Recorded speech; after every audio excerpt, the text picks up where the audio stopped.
Hello Minglaba Big Six Soccer and Sport Channel ကနေနှွေးထွေးစွာကြိုဆိုပါတယ်ဒီနေ့မှာကမ္ဘာဖလားကြိုတင်ခန့်မှန်းခြင်းเนาะ Group G ရဲ့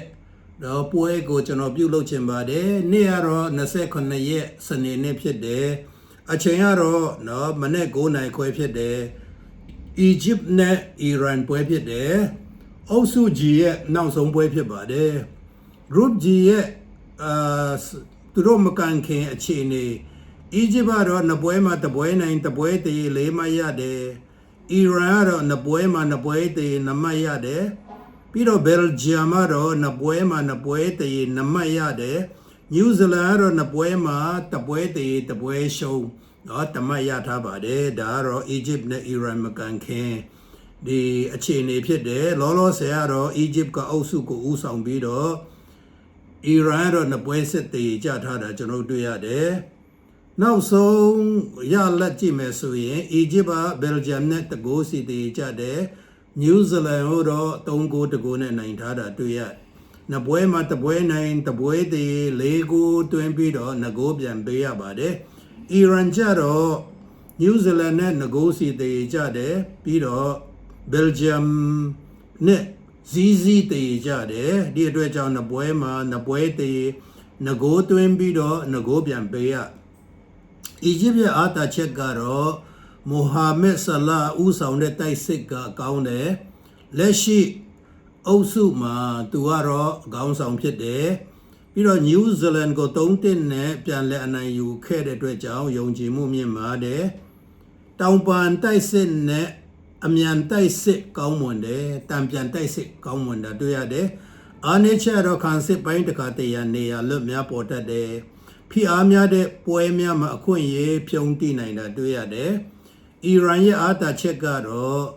စနစ်တကျခံစစ်ကစားနိုင်တယ်။ Belgium ကို clean sheet ထိန်းနိုင်တယ်။ပြီးတော့အသင်းလိုက်စုစည်းမှုကောင်းတယ်။ပြီးတော့သူတို့အသင်းမှာ Mehdi Taremi ကဲ့သို့เนาะ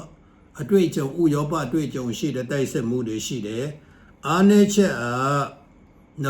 စ်ပွဲမှာ2ဂိုးသာသွင်းနိုင်တယ်။တိုက်စစ်ဖန်တီးမှု Egypt ထက်နည်းပါတယ်တရေကြမှုများပြီး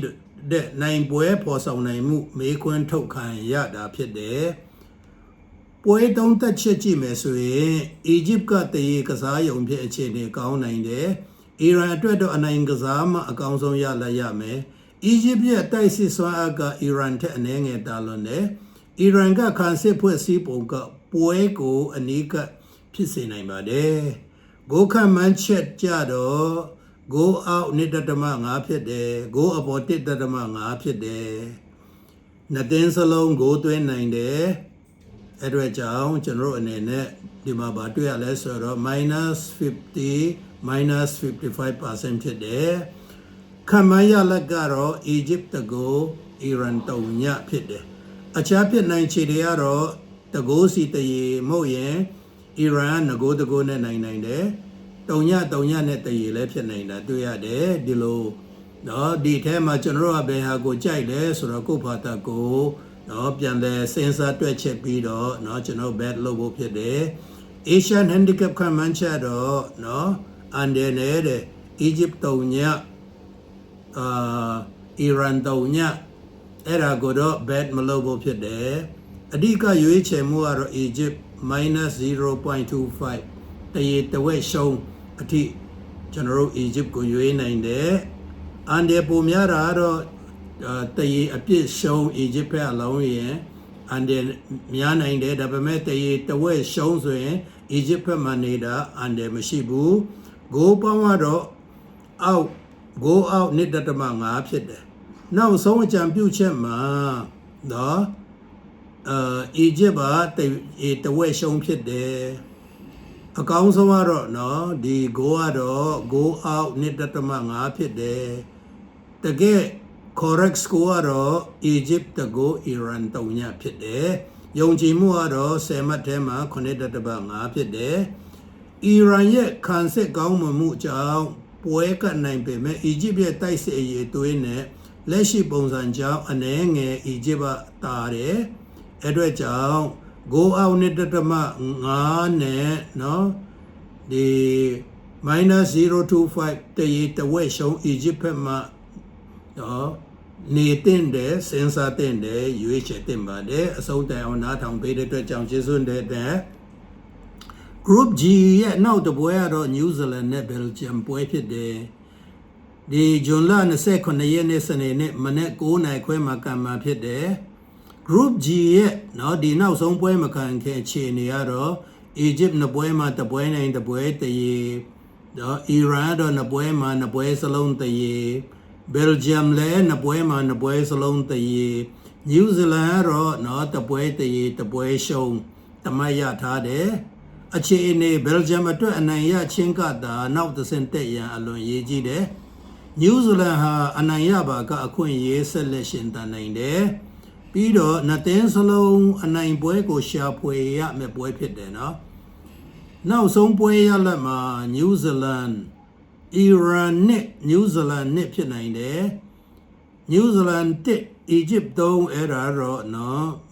မဖြစ်bad မလုပ်သင့်ဘူးနှစ်ပွဲမှာတပွဲတရေတပွဲရှုံး3ဂိုးသွင်းပြီးတော့5ဂိုးပေးရ New Zealand နှစ်ပွဲမှာတပွဲတရေတယ်တပွဲရှုံးပြီးတော့3ဂိုးဘိုးသွင်းပြီးတော့5ဂိုးပြန်ပေးရ Belgium ကြတော့ Egypt ကိုတဂိုးတရေကြတယ် Belgium ကို3-3